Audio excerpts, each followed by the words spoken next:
Hi, everyone. The Forms Committee has been very busy towards the end of this year, and they've got 4 revisions for you. So I wanted to just explain those very briefly. The first one is to what was called our release of deposit.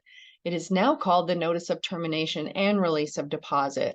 So down below, we've got the language that we had in there before, same exact language. And some people ask, what does it mean in consideration of $1 and other good and valuable considerations?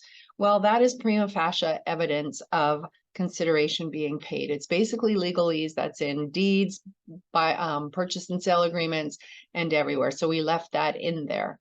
Now we have a separate notice of termination pursuant to the contract.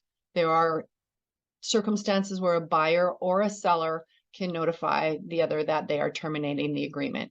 This is separate and does not automatically release you from the contract.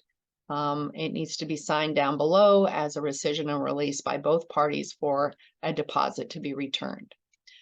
The next change that they completed recently was a change to the purchase and sale agreement. It's a fairly small change, but it separates Section 10 into 10 and 11. Section 10 used to be fixtures and personal property.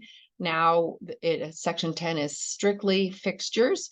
And then it says, unless otherwise agreed in writing, the to be conveyed shall include all the fixtures unless there's something written in there. For example, such as the family heirloom chandelier, that is a fixture, but it is going with the seller.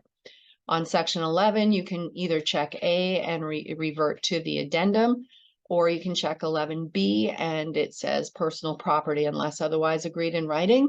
The premise to be conveyed shall exclude personal property unless it is written in there. So an example there would be a plug-in fireplace. Maybe the buyer wanted to keep that or the seller didn't want it, and that is going to stay.